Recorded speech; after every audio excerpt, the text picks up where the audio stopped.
Driver Carrington gets dumped by Benami. The leaders are winding up here. Daytona's a big one is out.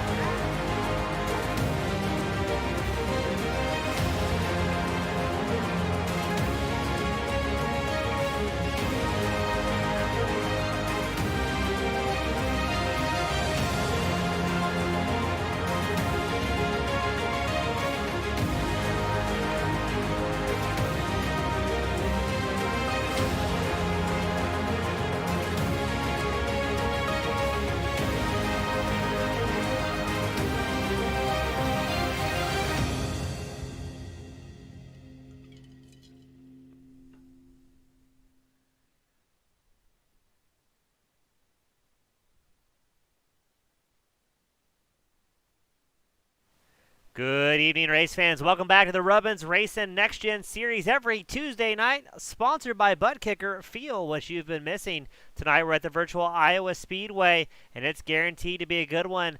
I'm joined in the booth tonight by Jacob Feskinen with Team Goon Squad Broadcasting, bringing you the action 1080p, 60 frames a second. Jacob, it's going to be great to see what happens here. We got a 1-hour scheduled race, one fast repair, no limit on tires, and a whole lot of action coming our way here at Iowa.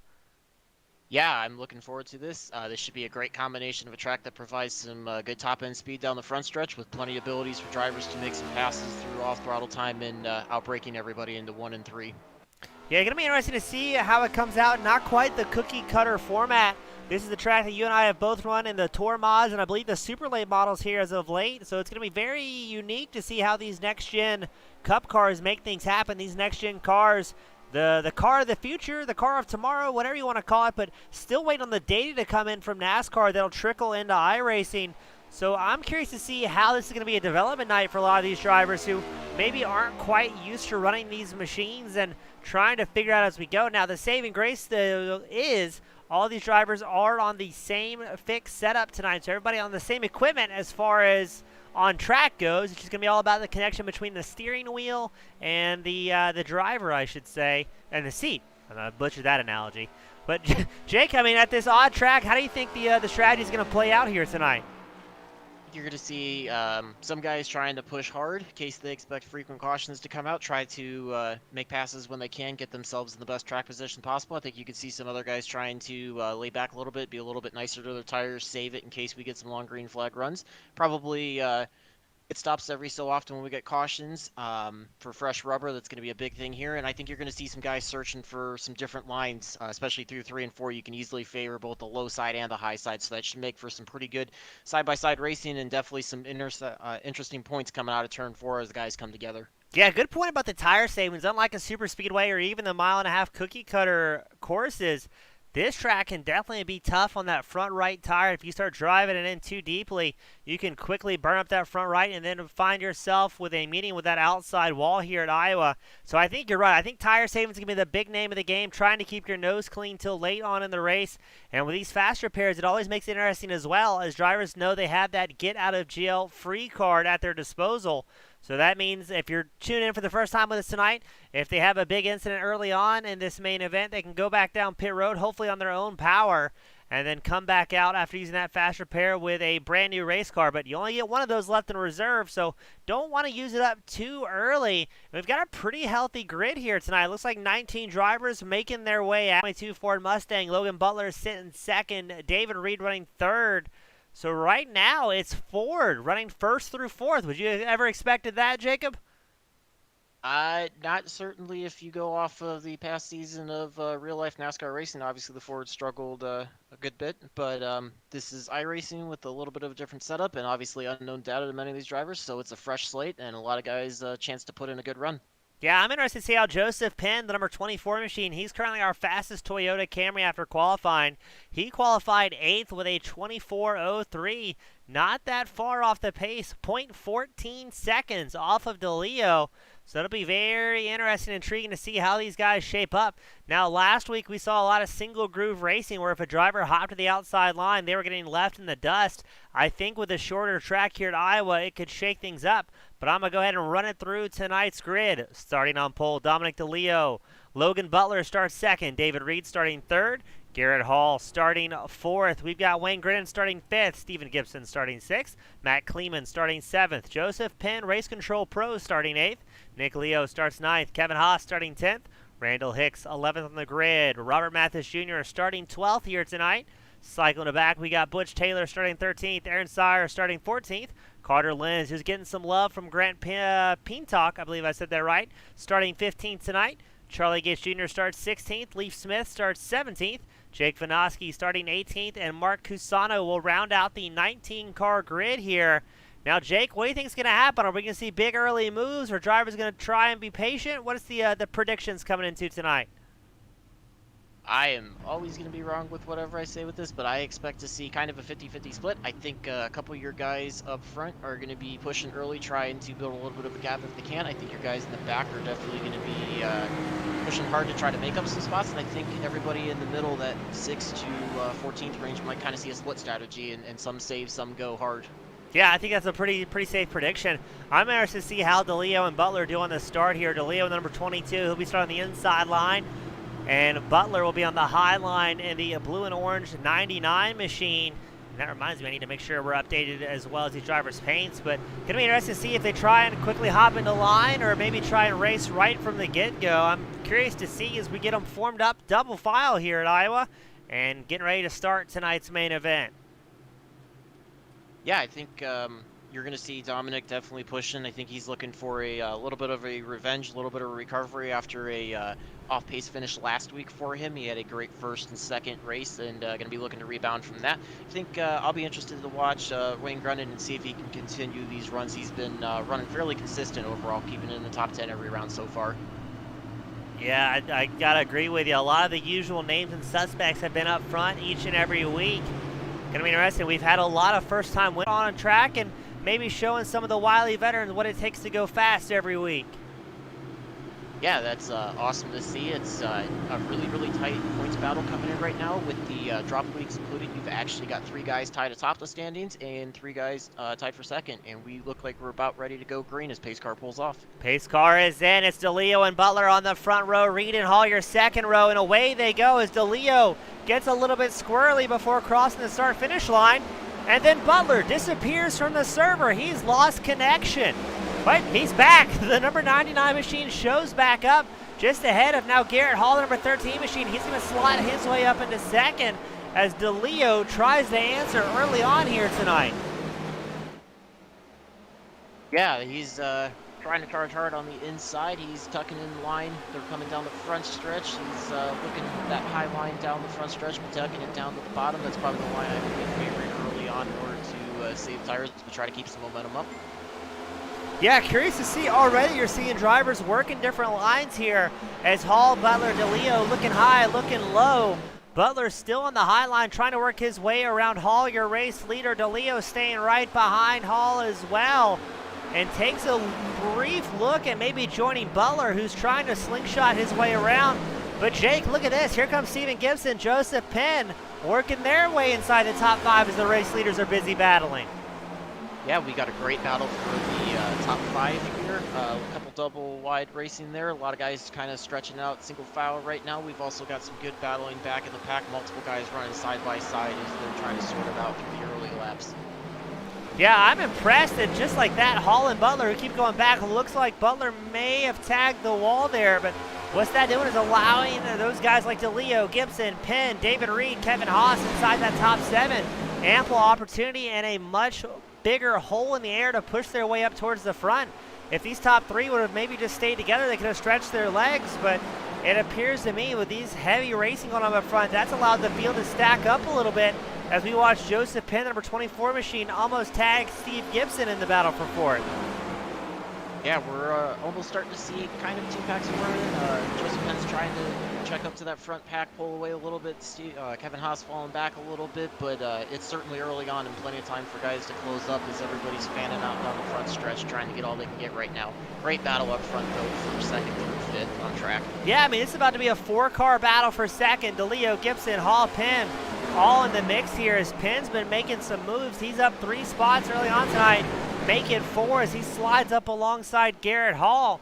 Now Butler, your race leader in that 99 Ford Mustang, he's been one of those drivers with connectivity issues early on tonight. We're only 7 laps in, so hopefully he can get that addressed and not have problems. It almost looked like he was going to blink out at one point coming into the opening laps, and looked like Hall was going to try and make a move there on Penn. Thinks better of it, as we're starting to see some single file action from 1st to about 6th, it looks like.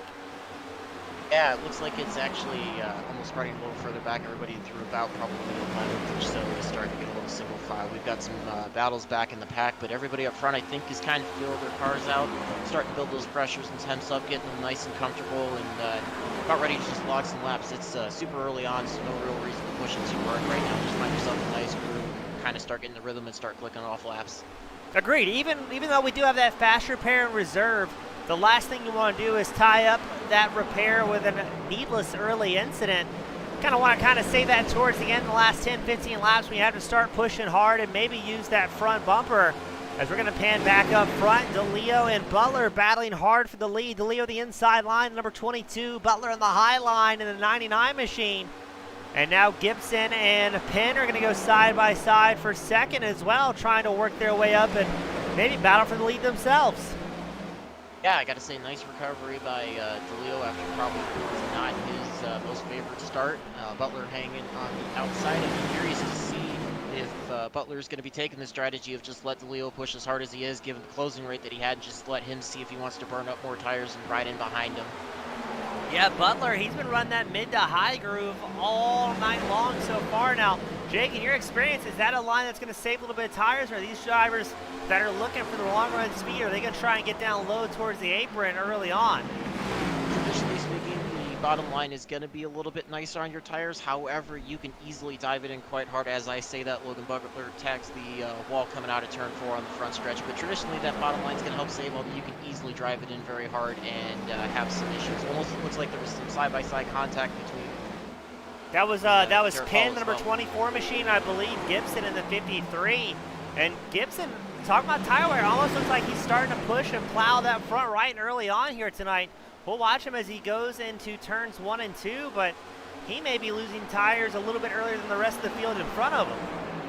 Yeah, certainly if you drive it in too hard, even if you are committed to that bottom line, just rolling over on that right front, you can plow that and burn that rubber off. These next-gen cars do not like to be mistreated that way. Rolling them is by far the best way, but looks like he gets it sorted out, not in any real danger of read, and just as we say that, Butler into the wall again out of turn 4. Yeah, Butler's in big problems here in that 99 machine. That's going to allow Joseph Penn, the number 24 driver, our one of the few Toyota Camrys out on track. He's going to work his way up into second. And now we're going to have a mad battle as Garrett Hall moves up to third. Logan Butler dropping down the standings. He's going back to fifth. I think Butler may have had a little bit of damage on the right side of that 99 Ford Mustang in conjunction with maybe some cooked off tires in 15 laps in. Yeah, he was definitely running, well, not the extreme top, he was running that middle line, so if he was not treating the car too kind, he could easily have some issues. We've got some side-by-side battles back here as well between I believe that is Randall Hicks and Carter Lins, the more side-by-side battles, and it looks like Butler's actually pulling down and headed to pits, so we will have to check and see what the issue is. But great side-by-side battle between Lins and Hicks coming through turn 3 and 4 there, almost dooring each other. Yeah, great side-by-side. At one point early on, they were 3 wide, and we're watching what is almost a 3-car battle for 7th. Carter Lins runs 7th, Randall Hicks runs 8th, and Robert Mathis Jr. running 9th. But look at this, Garrett Hall also making some moves. He's going to go side-by-side with Penn, as well as here comes Gibson up the inside line, trying to work his way around the number 24 machine. Yeah, I think Joseph Penn might recognize some of this aggressive driving early on. We're still going to be looking at least 1 pit stop, so if this goes green the whole way, there's no reason to cook tires too early on. I think Joseph Penn might be recognizing that and willing to let some guys go by in fear of not damaging his tires or his car getting involved in any kind of contact with each other. Yeah, I think it's a safe bet because Dominic DeLeo, our race leader, he's kind of stretched that gap out about 2 3/4 of a second over Garrett Hall. So it's looking now like we're going to be dealing with some green flag conditions. These guys have got to start thinking about tire and fuel management if they haven't already. As we are watching Garrett Hall just ahead of Gibson. Gibson has David Reed behind him as well as Joseph Penn, who seems to be happy settling for 5th at this point in the run. But I believe Haas, the number 3 machine, may have other plans as well as he's right on the back bumper of that number 24 machine. And now you've got guys such as Carter Lins and Randall Hicks with their eyes on sight for a top 5 as well. Yeah, you're starting to see some guys stretch it out. I think Dominic DeLeo obviously is in the favorite position. He's loving these guys battling hard with each other. It's allowing him to drive at his own pace as much as he wants. But you're seeing some guys, Carter Lynn separated himself from Hicks, really trying to catch the back of Kevin Haas and that group up there. You're seeing even Randall Hicks separate himself from Aaron Sayer and Nick Leo. They're trying to push. Some great battles all over the place. Haas got into Penn there. Look, the back bumper of the number 24 machine's all sorts of crinkled in. And that's going to allow Lins to take over 6th place from Haas. Haas is going to drop back here and hopefully doesn't have too much damage on the nose of his machine, because that can absolutely hurt in the long run, especially if it makes the car run a little bit tighter. So now we're starting to see things shape up and maybe drivers getting around people they don't expect, as we almost had another incident. Randall Hicks came bonsaiing in the number 75 machine, and whew, it's real early on for this sort of shenanigans. Yeah, you can see could never get the car settled out in turn 2 there after that dive bomb and actually tag the wall on the backstretch. So the other thing too that may or may not be affecting these guys as well, with the next gen cars having the rare air diffuser, any kind of crinkle of that can certainly upset airflow underneath the car as well. But some great racing right now between Nick Leo and Aaron Sayer on the track. We're seeing that the 69 and 42, those two are going back and forth with each other the last couple of laps. Yeah, great racing between the two. Leo's just trying to get back up there toward Lenz, but Sayer's going to try and keep pulling him back. Trying to track down that Juul-sponsored Chevrolet Camaro. 23 laps into it tonight, and looking good. Amazingly, no cautions as of yet. Everybody behaving relatively well. We've seen a couple little incidents, but nothing too crazy or out of the ordinary from what we've seen in the past, at least.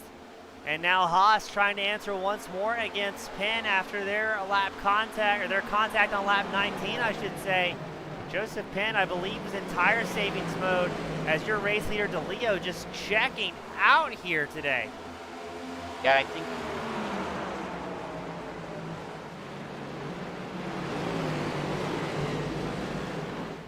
Garrett Hall still running second, David Reed third, Steve Gibson fourth, Joseph Penn fifth on track as we pull up the live timing software on the left side of your screen so you can see where your favorite driver is. And pretty soon we'll be able to get some in-car reporting as we did drop off one of our microphones on the pit wall, so we'll get a bit of an insight to what the drivers are saying and doing. So that could be a little bit of a cool extra addition. What do you think, Jake? Yeah, let's hear what we've got. I got nothing going too much right now, but as stuff goes on, I will certainly let you know what's going on out there. Excellent, I appreciate it. Dominic DeLeo still out front, almost 5 seconds ahead the rest of the field, and not having any problems so far. He's kept it clean, that number 22 machine. And so far, just clicking off laps, as now Hall going to have pressure from David Reed, the wily veteran, and the number 52. And again, it's Ford running 1, 2, 3 here today. Fastest Chevrolet, Stephen Gibson, the number 53 machine.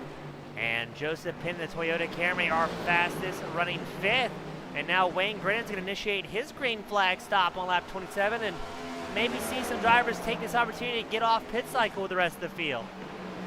Yeah, that's certainly going to be an interesting strategy. I would imagine if anybody's doing that, they are going to be banking on this race going green and assuming that they can make this on one stop, fuel save the rest of the way, try to take advantage of some fresh rubber, lead themselves. I think some of these guys towards the back recognize that they may not have the raw pace to be able to get by anybody, so they're going to have to play some strategy moves to try to pick up some spots. Certainly anything that gains them on the track is going to be a benefit to them.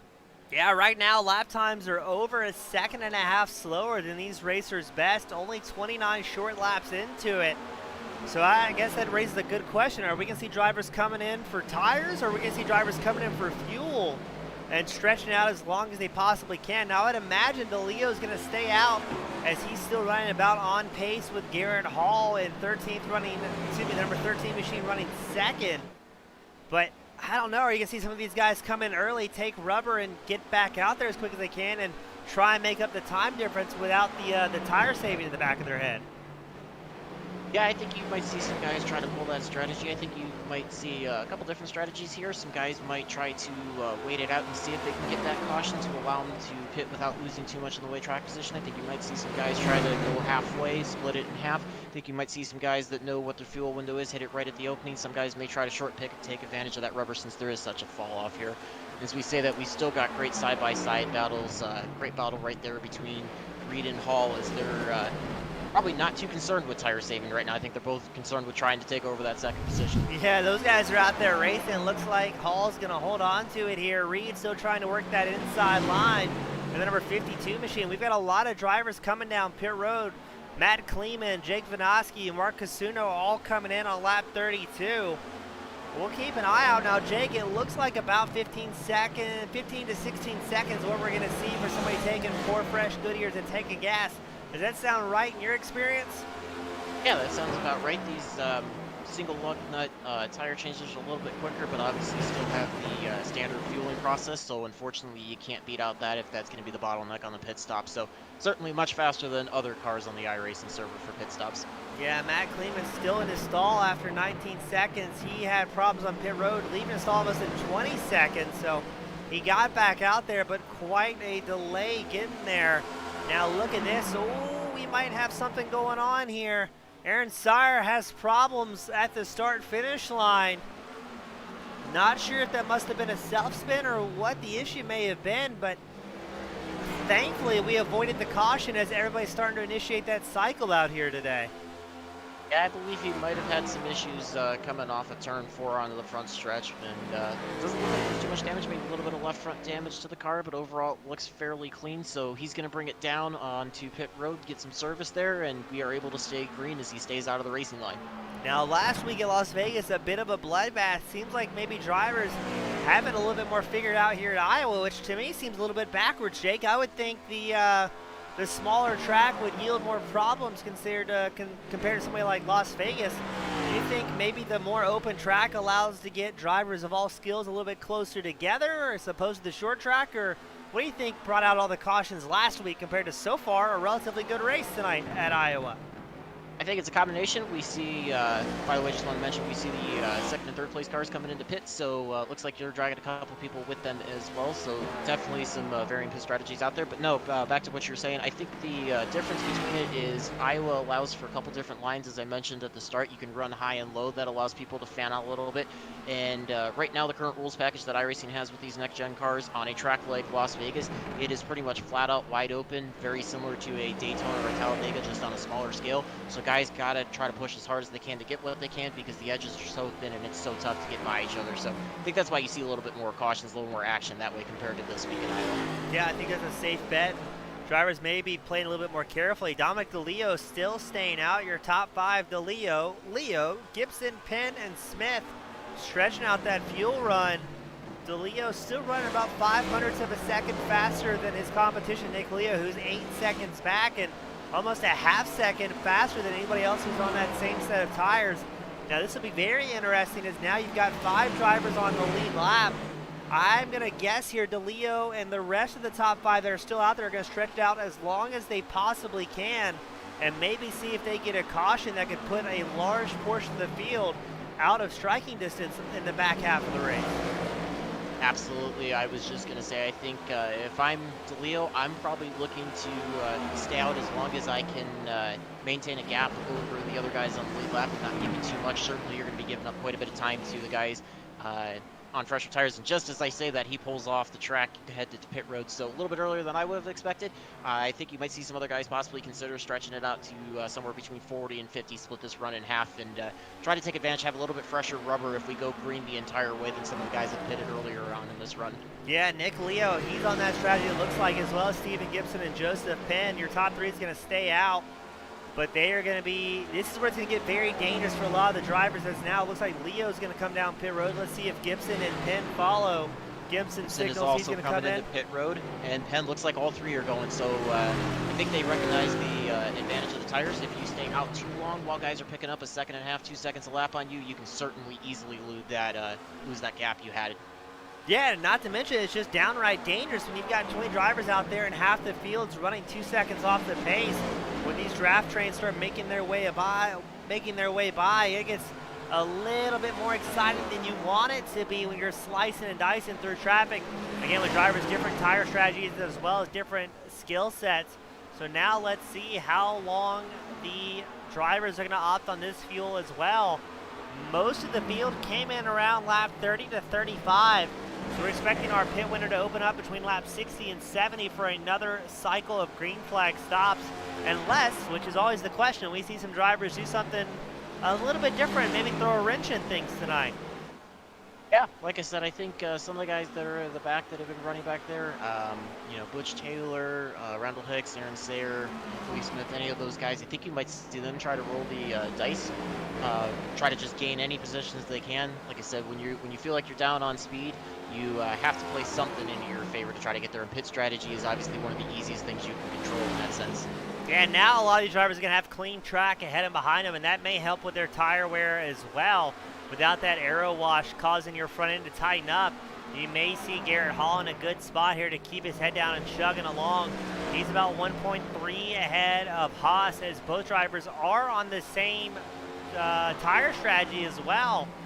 Only other interesting person I see inside the top 5, that's Wayne Grinnan. He came in on lap 26, so his expected windows are going to open up around lap 52. And I think we're going to see a whole lot of different strategies play out tonight. This could be one of those races we've seen won or lost on pit road later on in the race. Yes, absolutely. Certain the fact that we have gone almost half the race without any cautions lends itself to these varying strategies. The other one that I think we need to keep an eye on and see how impatient he is or how hard he wants to push. Dominic DeLeo is running in third right now. He is on about 15 lap fresher tires than everybody, so to see how hard he wants to push it, if he wants to take advantage of that rubber or if he wants to conserve and just ride along with him. Yeah, DeLeo, who came in lap 39 compared to Hall's lap 35 pit stop. It looks like he was just shy of a tenth faster as it looks like Hall is extending that gap, but I think DeLeo learned a lot in that opening lap and realized how long and how hard he can go before the lap times really start to diminish. So he's going to be one of those drivers that gets it figured out early and starts playing the numbers game, realizing if he backs it down just a little bit in those 15, 20 laps early on into his stint, that will really pay back dividends as he's going to be prevented from falling a second and a half off the pace. Now we have Alex Penn joining us saying, is it required to enter pit road from the backstretch in this league? And to be honest, I don't think there is. Jake, did you see anything about it when you were doing your research? I did not see anything about that. I believe it's standard entry off of turn 4 and then right around the apron until you get to the exit of turn 2 coming out. So we'll have to keep an eye on that on the pit cycles as well and maybe see where drivers opt to come in at.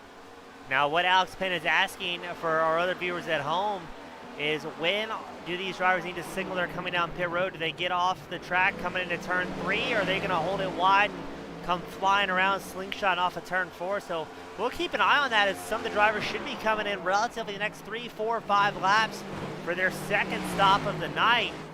As Dominic DeLeo finding more time, he was 0.3 faster than Hall last time by, and we've got another battle going out on track between Charlie Gates Jr. and Wayne Grinning going side by side. Yeah, there's a great battle right there, side by side.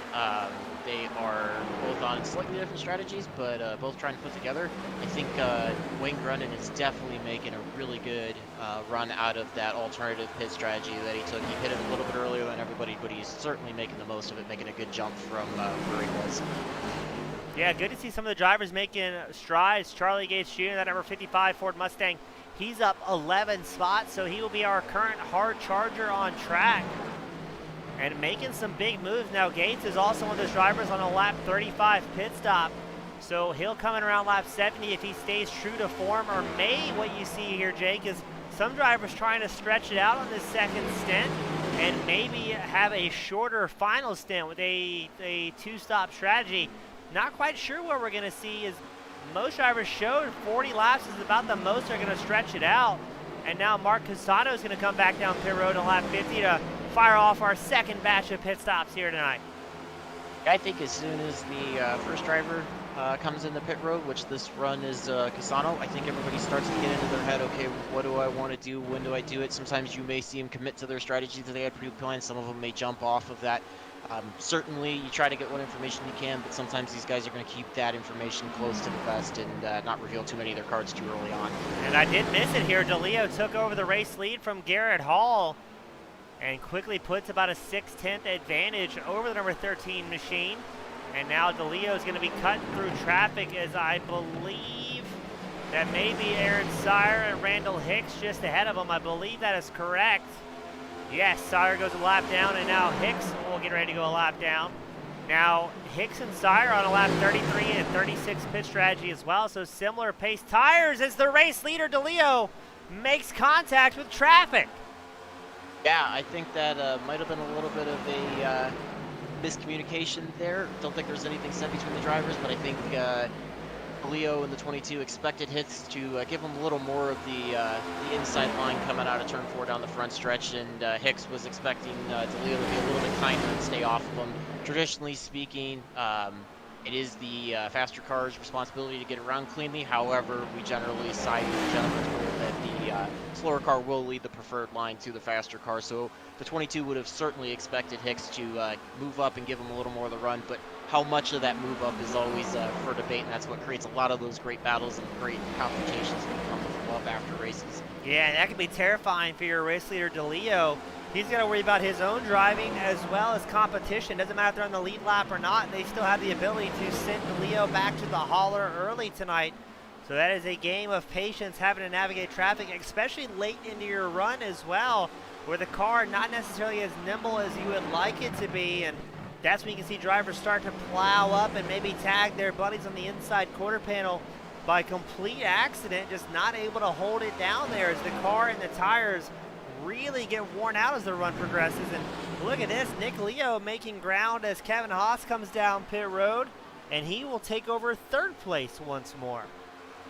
Yeah, I think, like I said, you're seeing the various pit strategies going on. You're seeing some comers and goers, some guys that were saving early on in the run have a little bit better rubber. Now you've got some people that were pushing a little bit harder, and some intense moments as DeLeo's catching up to the couple more lap traffic cars, so we should see that. But great run by Hall and Leo. They're definitely making it stick up in the front, trying to make the best use of that rubber they've got on them right now.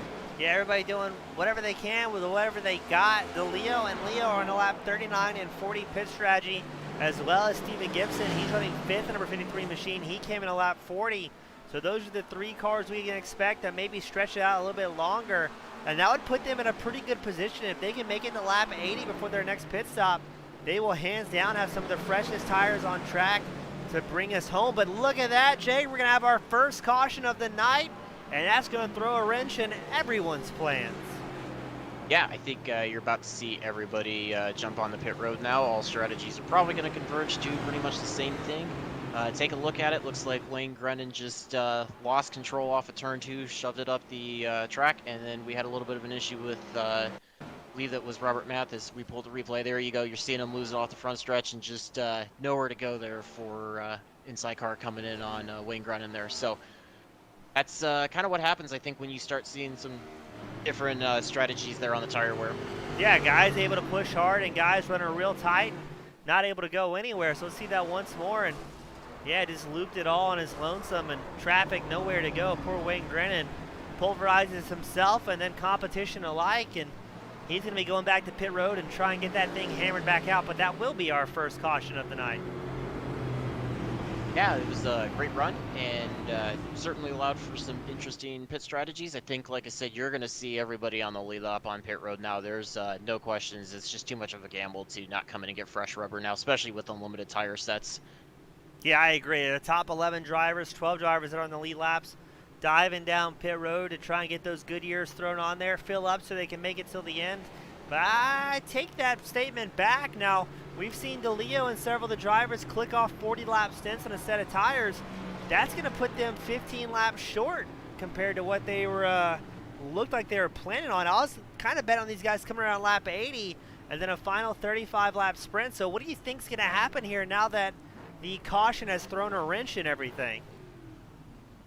I think anybody behind DeLeo is recognizing how quick he's got. He's just got a lot of pace to cover the field, assuming no other variables to run it. So I think you're going to see DeLeo continue to run his race. He might have a little bit left in the tank in terms of being able to stretch it. I think everybody else may try to push a little bit, try to capitalize on this restart, see if they can gain anything out of it, feel it out, see if the standard cautions breed cautions is going to come true.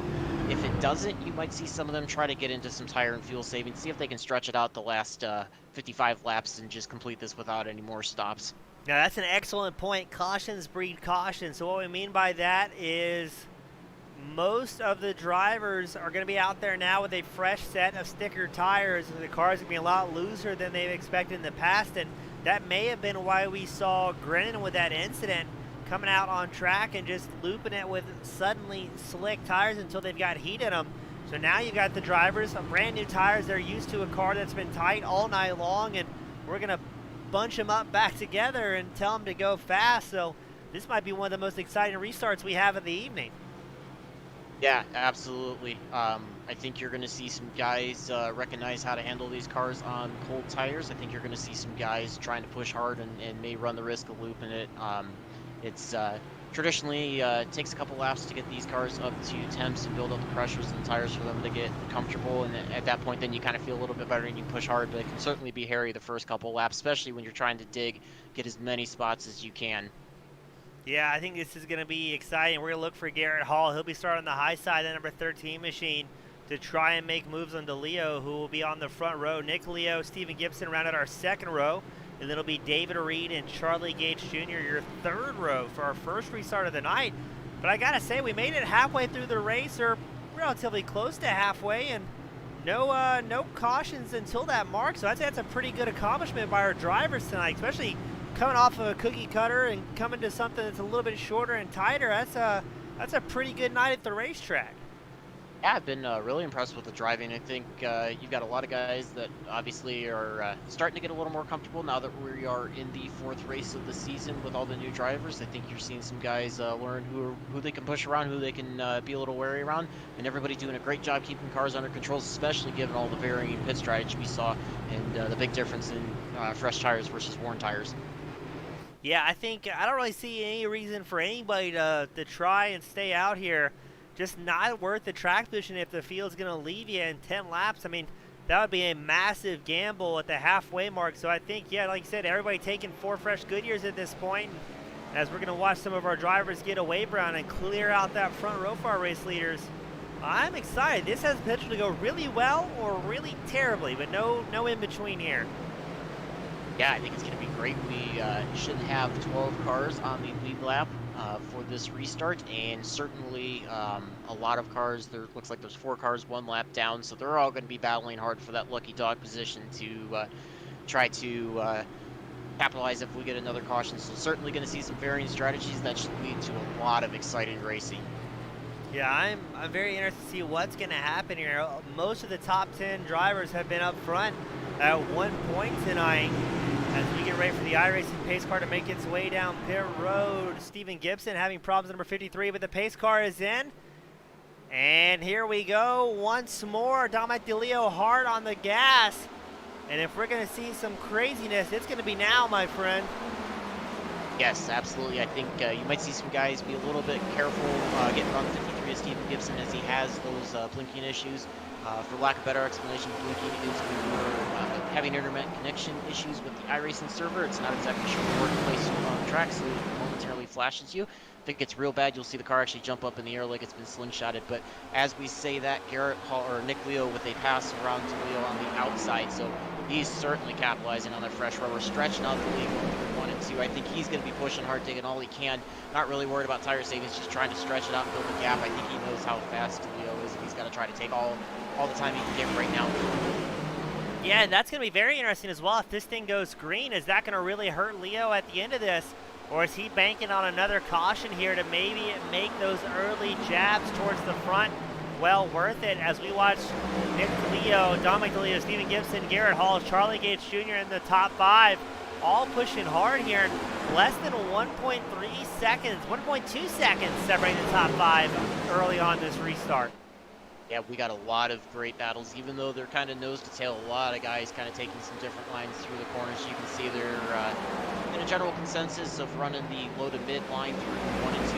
We've seen them fan out, certainly through 3 and 4. Just as I say that, you can see Garrett Hall trying to look to the outside and Gibson down the backstretch. They're going to go side by side into 3 and 4. Gibson's going to be running that inside line. Garrett Hall holding to the outside. Those two are running door to door, but keeping it nice and clean. Great racing there as they across the front stretch to start lap 70. Now, Jacob, as we watch Hall and Gibson going side by side, Ford versus Chevrolet, is this a lot like short track racing where if you keep your opponent kind of pinned towards the bottom, you may have that driver wear out some more tires? Or is it just trying to find every opening you possibly can to work your way through and pick up a position? Because it looks like Leo and DeLeo stretching their legs here as Hall and Gibson been battling hard for that 3rd place spot.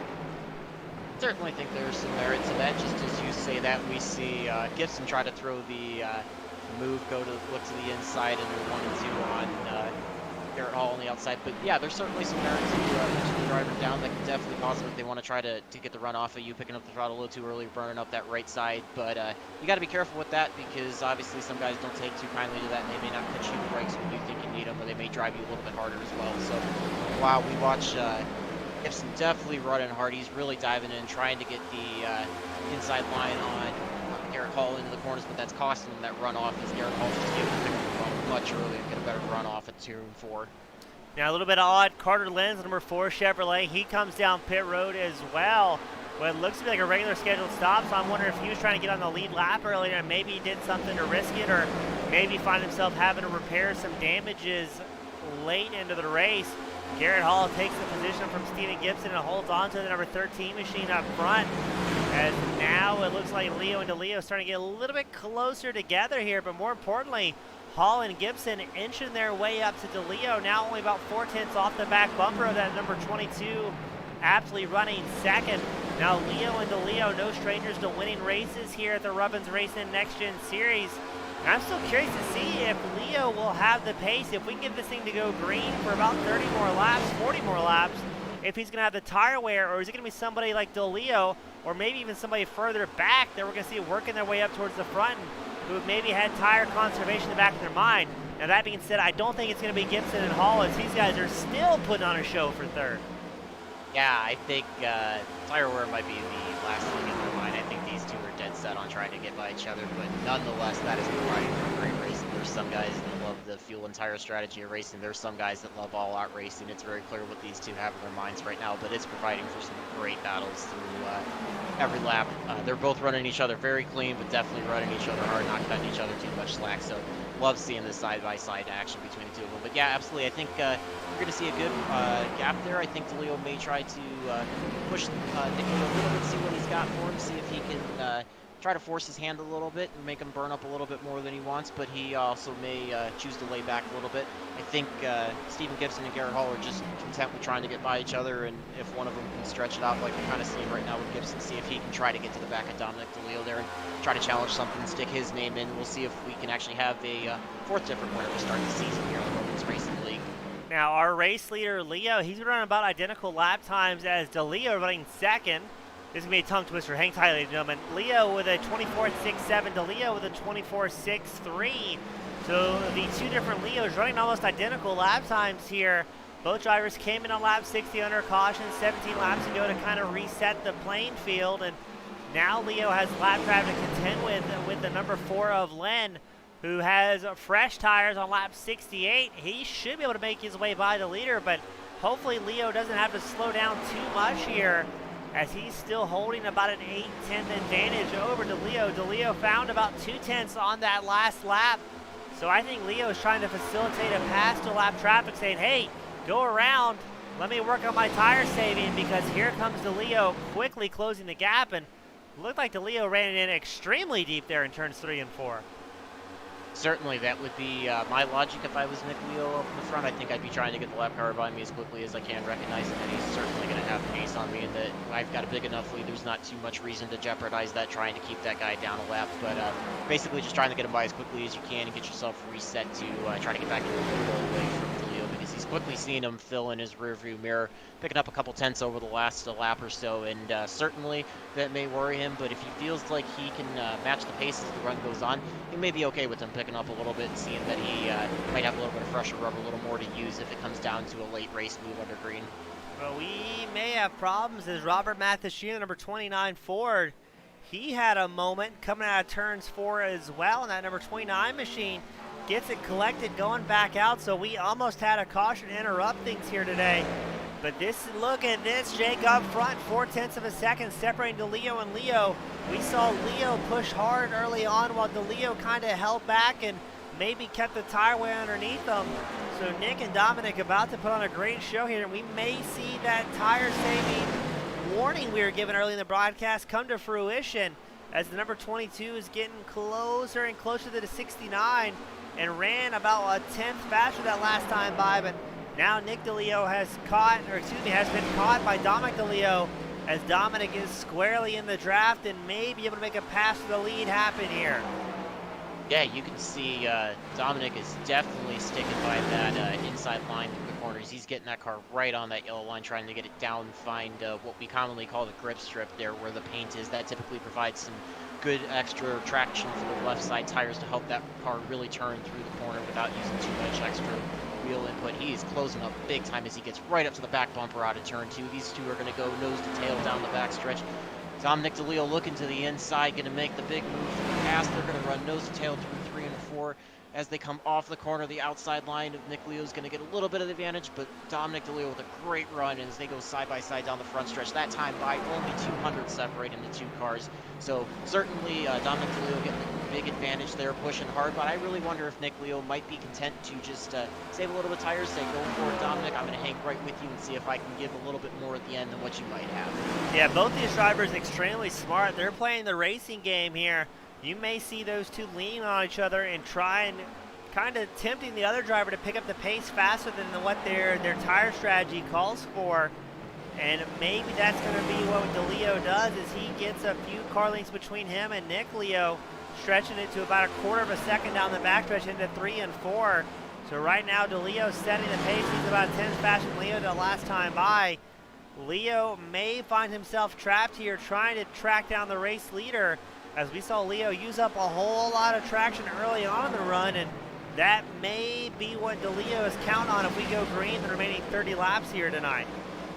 Yeah, I think the other thing we need to keep note of, the victory of Steven Gibson there is looming large behind. He's definitely closing in on Nick Leo, so Nick Leo might have a little more company than he had bargained for, as they are dealing with the lap car on the inside. That's certainly playing a fact for them to try to get the run into the corner that they prefer. But this is definitely shaping up to be a really great race in these last 28 laps or so.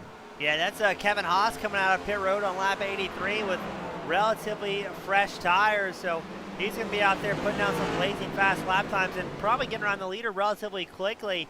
Didn't look like it cost Leo, or Gibson too much time here. Gibson did fall back to about a second behind Leo, running second, but that could be very well just because of traffic. He had it squeezed down about 4 to 5 tenths during that run, and now Leo finding some pace once more within 6 tenths of your race leader.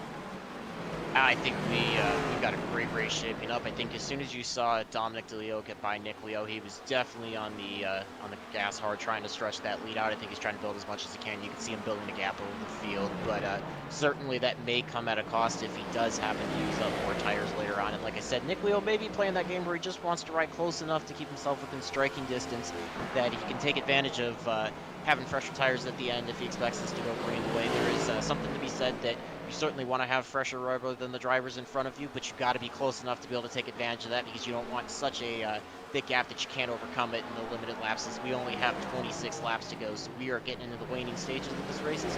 Got some great battles shaping up all over the track. Now, Jacob, we know that the field kind of got reset on lap 60 with that caution. Everybody coming in, taking fuel, taking tires. We saw DeLeo, Leo, and Gibson do some 40-lap runs, and look at this, DeLeo comes down pit road. I'm wondering if he might have used up tires a little bit, if he does not think he can go the distance, and if he wants to basically put Nick Leo out there and say, you know what, here's my hand, I'm going to come out, make sure I make it, let's see if you can actually make it the whole way. He may know something that these other guys don't know, and also a lot of times when this happens, it's definitely going to be monkey see, monkey do, so as soon as one driver does it, here we everybody else go. is going to be looking. Yeah, Nick Leo's going to follow down pit road a lap after Dominic DeLeo. Steven Gibson, Butch Taylor, David Reed, Joseph Penn opt to stay out. This is going to be very interesting. So now the question here is, Jake, as the top 5 drivers, top 6 that are still out on track after that lap 60 caution pit stop, are they going to have enough fuel to go to the end? We've seen 40-lap runs. We have not seen a 55-lap run out of anybody here tonight. I think that's definitely going to be a very good question, James. Not one that I'm sure I can provide the answer for you on. My crew chief hat is only working so well right now. Every time I try to say something, they do something different on me. But I think that was Dominic DeLeo's call. I'll be interested if we talk to him about it after the race, if it shapes out well for him. I think he knows the value of fresh rubber, and he basically said, you know what, guys, you're not going to be able to outrun me if I take tires. Let's force it into what I want you guys to do, not what you think you can do. So I'll be interested to see if guys like Gibson, Reed, Penn, Leaf Smith, and the 65 decide to try to roll the dice and stay out there and hope for maybe a caution to not drop as far back, or if they're going to have to succumb to the pit strategy and eventually have to come in. Yeah, right now it's 4 drivers out in the lead lap: Gibson, Reed, Penn, and Smith. Now these are, as Reed comes down pit road, now these are 4 drivers that are going to be absolutely praying for a caution, as they would put a whole lot of fast drivers 1 lap down with about 20 laps left to go here at Iowa. And now Smith comes down pit road as well, so it's Gibson in the number 53 machine and Penn in the 24 who are going to hold it out there as long as they possibly can. I mean, These are drivers that have been running up towards the front. We've seen them hover around the top 5 to top 10 over the stage tonight. I'm wondering if maybe they're just praying to the racing gods the caution comes out and be able to reset under caution instead of having to run all the way out. Yeah, as you say that, we're actually down to 2 drivers. David Reed pulls it in the pit road to get service. So I think Gibson and Penn at this point have made their bet. I think they have to roll with this strategy. I don't think it's, unless they're actually going to be running out of fuel or blowing a tire or something, I don't think there's any value in coming in at this point. You got to roll with what you've got and hope for a caution. Certainly, you'll get a lot of guys getting the waiver around that could easily bring a lot of guys back on, but it would still put these guys up in front with the caution as those wave around would be back. So certainly a good strategy play by them, but I'll be interested to see as it works out, because we got 19 laps and a lot of fast guys are tracking these guys down. Dominic DeLeo's actually just a couple cars back on track while he's 1 lap down. He is certainly tracking down Steven Gibson to unlap himself before the end of the race. Now, let me see if I can get this right here. Your race leader is clicking off mid to high 26-second lap times, while the guys coming out on fresh tires are almost clicking off 24.5s. So running almost 2.5 seconds faster with new tires, but a full lap down, and they're about 25 seconds back as Dominic DeLeo. So in theory, if I can do this right, it would take him about 10 laps to catch back up to Gibson and Penn at their current pace. So Gibson and Penn are going to really pray for a caution here, as they know they're going to be about 7 laps short on time. As no, here comes Gibson down pit road. Joseph Penn opts to stay out. So Penn going for the long haul strategy. Now he was running a little bit quicker than Gibson was that last time by, so it might take Dominic, Garrett Hall, and Nick Leo maybe 12 to 13 laps to catch Joseph Penn if he can keep his lap times where they are. But oh, that's got to be a big gamble out of the crew of the number 24 Toyota Camry. Your current race leader, Joseph Penn, trying his best to make something happen here on strategy. Yeah, I think like we alluded to earlier in the race, this was probably a move that he made out of the necessity of not having the raw speed to beat the guys the likes of Dominic DeLeo, Garrett Hall, Nick Leo. So I think he recognized he had to make some sort of gamble. Oh! And just as we say that, he loses it, drills the wall in the backstretch. Gambles hard. Do you think he lost a tire there? I don't know if he lost a tire or if he was just pushing as hard as he could, because he recognizes he's got to try to minimize what those guys are gaining on him every lap. So it's still real easy as that tire wear progresses and that right front wears off. It's really easy to overdrive and quickly loop it off the corners like he did. You saw a hard hit to the right front down the backstretch. So we'll see if he can right that. And definitely we're going to keep an eye on the gap between Dominic DeLeo and Nick Leo and Garrett Hall as they close up on Joseph Penn.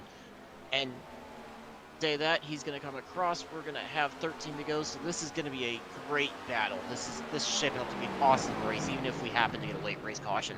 Yeah, Joseph Penn running about 14 seconds ahead of DeLeo, but my oh my, is that difference closing fast. That last time by DeLeo, almost 2 seconds a lap faster than your race leader. And Penn just hanging it all out, praying for that caution that may not come. As we've got racing going on all across the track. Wayne Grennan and Kevin Haas having a battle. Garrett Hall trying to keep up with Nick Leo. As we're going to pan the camera to Garrett Hall and see what's going on, as he's about a second back from Leo and finding himself tied up with traffic as well. I don't know what's going to happen here, Jake. There's 12 laps left to go. There's still plenty of time for some cautions to throw a wrench in things, and some wildly different strategies in play tonight.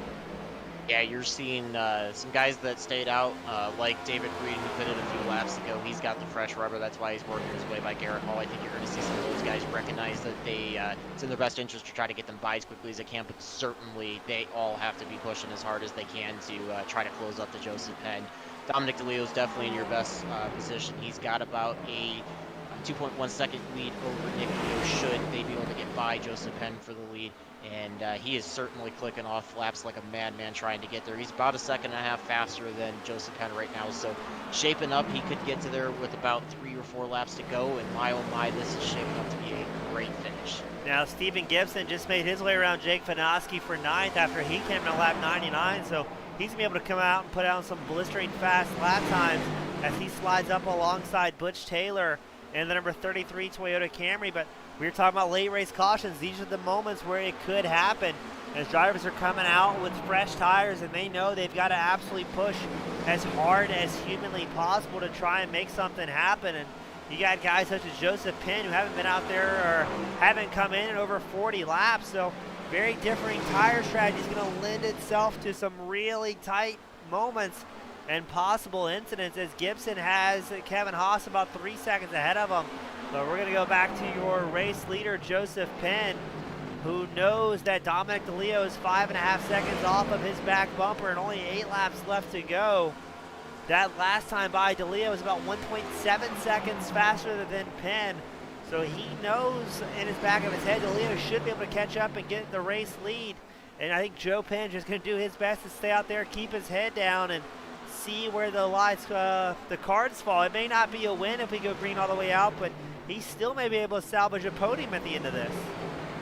Yeah, I think he's looking at it from the perspective of, after that restart, if I can be any further ahead of where I restarted, then certainly it's going to benefit me. So he actually restarted in 8th place on that last restart after the first caution. So you could look at it in the perspective of, hey, even if I don't win it, if I'm able to finish ahead of 8th place, then that was certainly a positive pit strategy that gave me spots out on the track. Yeah, Penn's still looking for his first ever podium for a broadcasted league event, so it could be in the cards. He's got DeLeo less than 3 seconds back, closing fast. Nick Leo about 5 seconds back. I mean, I think if Joseph Penn can just keep the tires on the car, a podium might look well, as Garrett Hall about 8.6 seconds back from your race leader now. Everybody out on track besides Joseph Penn came around lap 90 to 91. So 30 lap fresher tires. Joseph Penn essentially double stinting his tires. More of a road racing move we've seen compared to the usual oval shenanigans, but I'm very interested to see what's going to happen here. We've got 5 to go. 4 as Penn crosses the line, and there in the background you can see DeLeo starting to catch up to your race leader here. Yeah, we are shaping up for a great battle. That prediction of me saying that DeLeo was going to catch him with about 3 to go might fall just a little bit short, but we get pretty close. I think the other thing, too, that you're looking for in DeLeo is he alluded to in his interview with you after winning Daytona. He didn't really feel too comfortable on the 1.5 miles, and it was the short tracks he feels really comfortable. So while he might have used one race as a drop, I think he's looking to exude his excellence here on the short tracks, try to gain all he can and minimize the losses everywhere else. Leo stretched his legs over Joseph Penn, the number 24 machine, and Nick Leo's going to try and catch up as well, who's currently running 3rd on track. He's about 1 second back from your 2nd place driver, Joseph Penn. And oh, this is going to be close to see if Penn holds on to a podium here. I think he's got it, Jacob. I definitely don't think any issue with the podium. I think the big question is going to be, can Nick Leo get by him for 2nd place? There was absolutely no reason for Joseph Penn to battle with Dominic Leo there. I think he understood that. I think he understood in the grand scheme of things by battling him, he could potentially lose that 2nd or 3rd place finishing position, so it was best interest there. And as I say that, you've got Nick Leo looking to the inside of Joseph Penn going down. Backstretch entering turn 3. They're going to run side by side, coming to the checkers. Looks like Nick Leo's going to get a great run off of turn 4, clear Joseph Penn. And that looks like that's going to be your top 3. Dominic DeLeo with the win. Nick Leo getting by Joseph Penn out of turn 4. And Joseph Penn doing a great job bringing it home in 3rd place. A +5 position gain on that last run from the caution. What a great race from these guys. Was it just one caution, I believe, right? Yeah, that was by far cleaner than I expected it to be. Great job by all these drivers. Really, nobody having too many problems other than Logan Butler pretty early on. Yeah, great racing from all the guys. That one caution right at the halfway mark. And other than that, everybody keeping it very clean and getting some fresh new faces up here in the waiting room. We're going to run a very quick commercial break. Don't go anywhere. We'll be right back with your top 3 finishers.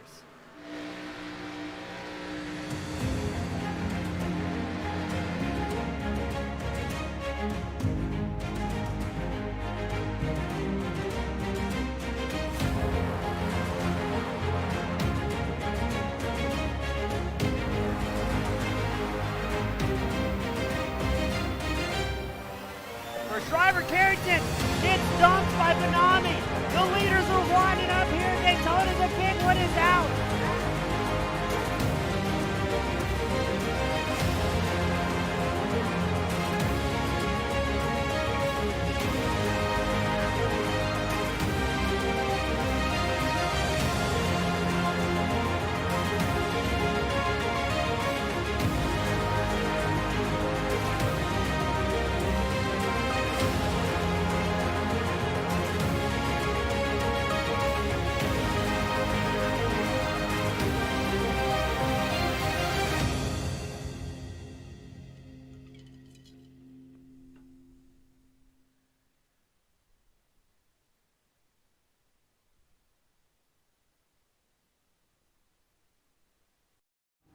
All right, we're back in our top three drivers up here into the waiting room. A great race tonight, only one caution to speak of, and great racing amongst all these guys here today. Very impressed with how clean things remained, and probably some of the best racing I think we've seen so far this season. As we're going to get our top three drivers up here into the waiting room. Up first, we've got Joseph Penn, the number 24 machine. Joseph, it's your first broadcasted league event podium. You've got to be ecstatic to be up here in that Toyota Camry. Yeah, I honestly wasn't expecting ever to kind of get here, like at all. I like during that race, I did some math out and I figured maybe I can kind of throw a bit of a Hail Mary on the strategy, and I thought I was gonna end up like 10th on that one, but I was definitely really happy to make it here and get that far. So Joseph, Jake here, new to this, only your second race in. It's got to feel good to get a pretty good run in there. Want to ask you both what happened on lap 01? Looked like you had a little bit of an issue coming out of turn 2 down the backstretch. Want to see what happened in car there when that incident occurred. I pushed it just too much on exit. I I didn't have the grip and just went right up into the wall. Gotcha. You made a great run of that pit strategy, stretching all the way out from the caution. Was that your plan as soon as you guys got that caution there on lap 60 to take that gamble? Yeah, not immediately, but once I started seeing other people go to pit road, I thought I did out the math, and I thought if they kind of caught me 2 seconds a lap and I trapped them 2 laps down, it would take them a lot to get back. Certainly, great call. Looked like it worked out very well in your favor. Well, Joe, for the first time in your career, you have the distinct luxury, my friend. Any friends, family, sponsors you'd like to give a shout out to that's helping you in that number 24 machine remain so darn quick? Yeah, I got to teach the people who honestly taught me how to race. My brother Alex, Casey Carrington, Mike Husby, Nick Terrell, pretty much anyone who helped me out getting to this point. And of course, Buck Kicker and all the other great sponsors at the Rubbins Racing Online League, and thank them all for letting me get out here and race and try it. Well, awesome. Joe, enjoy the limelight. Good to have you up here, my friend, and always great seeing you out on track, and hopefully we can see you carry that success in the near future. All right, well, thank you very much, and have a great night. Thank you, sir. Up next, we've got Nick Leo join us in the number 69 machine. Nick, it looked like it was a game of who was going to give up the most tires early on the run, and you and DeLeo were put on a fantastic show after each of those restarts here tonight. Yeah, that was a lot of fun tonight. I wasn't planning on having to do tire stops, but it certainly made things interesting. Yeah, Nick, Jake here. First time watching you, great run. Thought the battles between you and DeLeo were awesome. What were your thoughts running through your head as soon as you saw Dominic DeLeo dive onto pit road there on lap 90 to almost effectively split that run in half the last run after the caution? I was planning on doing the same thing, so I was just like, I should probably go with them, but I stayed a lap, and then I don't know, it didn't work out, but it is what it is. Now, Nick, final question of the night for you, at least, my friend. After last week's bloodbath at Las Vegas, were you expecting things to be a little bit more caution-filled tonight, or were you kind of gambling on those long green flag runs early on into the race? Yeah, going into it, I thought there'd be a lot of one-car spins, but even then it wasn't too bad. But I knew Las Vegas was going to be bad. I mean, that package is nothing you can do other than just hope you can get to the bottom. But this was a lot more fun. Well, Nick, congratulations, man. Always great having you up here in Victory Lane. The number 69 machine looking nice and clean, bringing it home at the end. Who'd like to give it a shout-out to friends, family, sponsors that's helping cheer you on this season? Yeah, shout out to all the viewers and Jewel, of course. That was nice during the one caution we had. And shout out to the hosts of the league. I'm not too sure who exactly that is, but they're the best. And shout out to you and to Butt Kicker as well for sponsoring this thing. Awesome. Nick, always a great time talking to you, man. Hope to see you do well, just as well next week. Yeah, me too. Thank you. Thank you, sir. And up next, the man of the hour, Dominic DeLeo, I believe picking up our only second win so far of the season. That number 22 Ford Mustang was on rails all night long and able to put on the top spot once more, my friend. Thanks, James. I'm happy to be talking to you and Jacob. Yeah, no, it was a fun race. Definitely a lot of green flag runs, which is always great at Iowa. Really do like this track, and I'm happy with the way it turned out. Yeah, certainly great run there. I know from your interview with James at Daytona, you mentioned this being a track that was more your style and more your favorites. I'm curious to see what your strategy and your idea was there diving on the pit road at lap 90 after the first caution we had. Were you kind of trying to force the hand of everybody else in the field and try to take the upper hand in the race? Yeah, I mean, so I think we had like 50 laps at the end, and I think our first run was like around 47, 46 laps, and I had like 17% on the right front, and I think somebody actually blew a tire, which brought the first caution. So I knew that there was a possibility that even if I tried to stay out, that the caution could be thrown just because the tires were just gone for a lot of guys. And it's a strategy that I do like. If there's a long run, split it up, and we had a good long car run tonight, and was confident on that if the longer went green. But going in halfway was just something that came about probably 5 laps before. I saw some other guys pitting, guys that usually know what they're doing there. I raced with Kevin Hayes in another league, and I kind of followed his lead because he came out ahead of me before. So just try to not give up too much time on the old tires, even though we were fast on the old tires. But it worked out. I think I caught Joe with like 3 laps to go, but I was afraid of Nick on that last restart there when he got out in front of me, and he had a lot of speed, and I was like, oh man, I got to start pushing to really not let him get too far out in front of me. But yeah, that was a great race, and that was kind of the strategy going in, cut it in half and half. Well, Dominic, Certainly looked great. sorry, Jake, go ahead, my friend. I was just going to commend him on certainly looked like a great strategy. Looked like you executed that to perfection tonight. Yeah, the first green flag caution we had, I screwed up coming in on the first pit box because Iowa, like the pit box on the pole position is like really into the turn, and with these cars, the way the FOV set back, I couldn't really see it, so I lost a lot of time on the first cycle.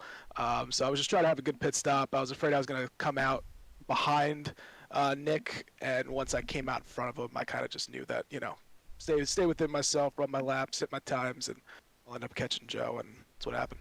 Well, great race out amongst you guys. Great to have you up here in Victory Lane once again, that number 22 machine, and a great race overall. Only 1 caution compared to last week. I think that was great from broadcaster point of view as well as the driver's point of view. I know the race admins are happy. That's a gimme. But Dominic, you have the distinct pleasure, my friend, for the final time tonight. Who would you like to give a shout out to that's cheering you on this season? Well, I'd like to give a shout out to my wife, as always supporting the hobbies. I'd like to thank the sponsor, Eat Sleep Race, all the guys at Rubbins Racin, really running a great league here. James East, Jacob, you guys doing the broadcast. I'm excited to go watch it. Our main sponsor, Butt Kicker, RubbinsRacing.com, Linden Steel Company, Better Hammer on Twitch. I think I got everything. So hopefully, like I said the last time we talked, want to keep talking to you guys, so hopefully I'll see you there next week, and hopefully some more good green flag racing. That was fun. Awesome, Dominic. Thank you for your time, man. Congratulations on another great victory. Thank you, James. Have a great night. You as well, sir. And Jacob, that's going to wrap us up here for the Rubbins Racing Next Gen Cup Series, where Dominic DeLeo, Nick Leo, and Joseph Penn get on the podium. Some of these drivers on the podium for the very first time of their career. Was that as clean from your perspective as what you expected, or what did you think coming into tonight and then seeing the finish wrap up? I think that ended up being a little bit cleaner than I thought. I kind of would echo the same sentiments as Nick Leo, expecting to see a couple single car spins and whatnot. That ended up being a great race. Obviously, great varying strategies that executed out to give us a exciting finish for sure, and a lot of fun to see everybody be able to run all over the track but stay off of each other. Well, very well said. Great racing from start to finish, and always a good time up here in the booth. Jacob, thank you for joining me here tonight. It's been a pleasure. On behalf of the Rubbins Racing Next Gen Series, every Tuesday night, sponsored by Butt Kicker, my name is James East, representing RubbinsRacing.com as well as TeamGoonSquad.com. Thank you all so much for tuning in, and we'll see you same time, same place next week. Have a great night, everyone.